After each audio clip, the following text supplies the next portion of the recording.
தோட்டத்து வீட்டில் வயதான தம்பதி படுகொலை சம்பவத்தில் உறவினர் ரமேஷ் என்பவரிடம் விசாரணை மேற்கொண்டு வருகின்றனர்.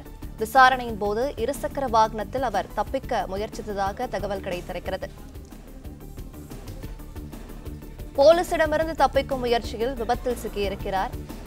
தோட்டத்து வீட்டில் வயதான தம்பதி படுகொலை சம்பவத்தில் உறவினர் ரமேஷ் என்பவரிடம் போலீசார் விசாரணை மேற்கொண்டனர். விசாரணையின் போது இருசக்கர வாகனத்தில் தப்பிக்க முயற்சி செய்திருப்பதாக தகவல் கிடைத்திருக்கிறது. போலீசிடமிருந்து தப்பிக்கும் முயற்சியில் அவர் விபத்தில் சிக்கியிருக்கிறார்.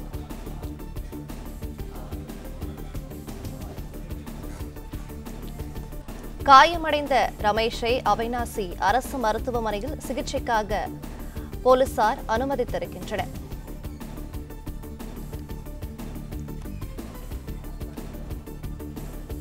படுகொலை நடைபெற்ற ஊஞ்சப்பாளையம் தோட்டத்து வீட்டில் அவிநாசி போலீசார் விசாரணை மேற்கொண்டனர். சந்தேகத்தின் அடிப்படையில் உறவினர் ரமேஷ் என்பவரிடம் விசாரணை நடத்திய போலீசார் விசாரணையின் போது இருசக்கர வாகனத்தில் தப்பிக்க முயன்ற ரமேஷ் விபத்தில் சிக்கியிருக்கிறார். காயமடைந்த ரமேஷை அவிநாசி அரசு மருத்துவமனையில் போலீசார் சிகிச்சைக்காக அனுமதித்திருக்கின்றனர்.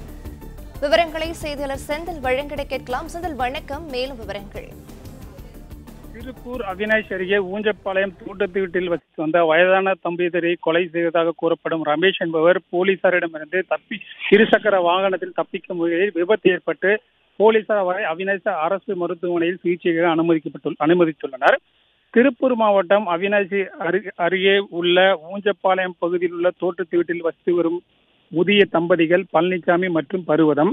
இந்நிலையில் இவர்கள் அவர்களது தோட்டத்து வீட்டில் அரிவாளால் வெட்டி படுகொலை செய்யப்பட்டனர்.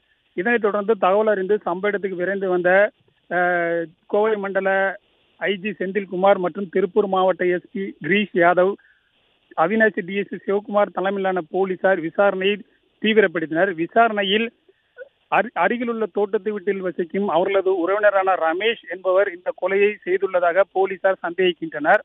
ரமேஷ் மற்றும் பழனிசாமி ஆகியோருக்கு இடையே அந்த தோட்டத்தில் அவர்களது வளர்ப்பு பிராணிகள் வந்து செல்வது தொடர்பாக முன்விரோதம் இருந்ததாகவும் கூறப்படுகிறது.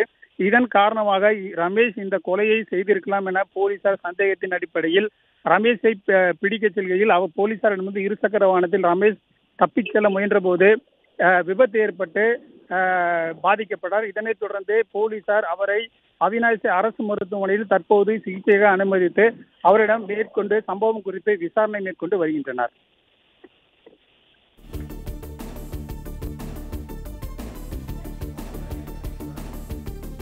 நன்றி செந்தில்.